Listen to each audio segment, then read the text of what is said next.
It's definitely amazing. Just going back, just from in spring ball, just some of the different drills, just the different just small things. Just nothing I guess paramount or just over the top.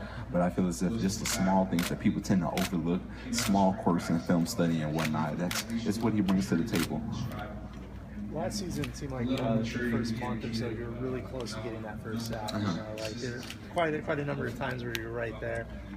Once the floodgates are to open up late in the season, do you feel like that's giving you sort of an extra level of confidence? Exactly, confidence is a key. My dad he preached that from a very young age. Just early in the season, I was kind of tentative. I didn't want to. Okay, I don't want to mess up. Let me just go out and do my job. But a lot of times you're just another guy. You're just out there. You're not helping your team. Sometimes you're holding them back. And so I had a good conversation with Coach Brick and Coach White. They just told me just to let loose. So that's what I did, and I think it paid some dividends. Was part of that being tentative, stepping into Anthony's old position? Oh, absolutely. Yeah, just the legacy that Jordan Zumwalt, Eric Kendricks, and him left behind. That's like really, it's really big.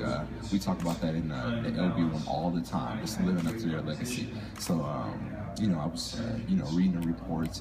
It's going to be tougher plays and things like that. So all this is coming in my head and just swirling around. I didn't play to my fullest potential. So once I kind of just, exhaled, took a deep breath. I could play. What's been one of your best experiences at UCLA, and have you been to any Special Olympics events at UCLA? Just the Special Olympics is now. I went to the tennis game. What was that? I went there 2 days ago. There's no substitute for things like that. I even volunteered for the event. Like there's just the impact that you can have on society. It's really big. Just playing football, it puts us in this special lens to affect good in the community. And I feel the Special Olympics just presented an excellent avenue to do things like that. So yeah, it was really cool. How do you replace a tackling? You talk about Eric Kendricks. How do you replace a guy who's just a tackling machine like he was? You can't replace him. And that's one of the big things that I feel people, you can't replace a guy like Eric Kendricks. Just how much he covered up for us last year. It's just tremendous. But I feel like the experience that the young guys got last year, and just even returning veterans, it's going to have to be a by committee thing. So.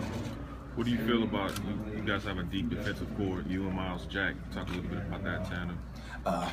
Myles is a tremendous player. I hate to say it, to slight some of the players I played with, but he's for sure one of the best players I've ever played with. And just also with Eddie Vanderdoes and Kenny Clark in the middle, Fabian Moreau on the outside. We just have a lot of guys who we can sort of complement. We can complement each other's game.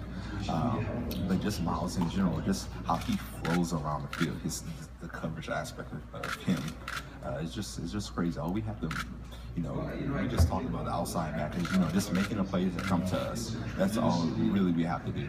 Talk about being a potential Lott Impact finalist, and what does that mean to you, especially with all your hard work and dedication? It meant the whole world to me. Just researching, a lot about the award. It's more geared towards things you do in the community, things off the field, your schoolwork. That's why I really, like awards such as that, because it's just not what you're on the field. You're just not, regulated to one role. It's sort of, just a variety of things. So that's definitely, and Anthony Barr also won it, and EK. So, like I said, just a tremendous legacy that I have to live up to. But I think those guys set the perfect standard. Coach, what's been as highly rated as you were? Why did I'm sure you had opportunities in just about any conference? Why did you choose California in the Pac-12? Just two reasons paramount. One, the NFL coaching experience that our coaches possessed. I feel there was no other substitute in the country. Those guys were going to offer the best knowledge football-wise I could possibly get. Now on the other side, knowledge-wise, academic side, UCLA, I feel was another high institution I could, take anywhere, it'll speak volumes. I'm from Texas, and usually in Texas, a lot of people have an A&M degree, and like that carries a lot of weight. But even a UCLA degree down there, it's still high, high standards. So yeah.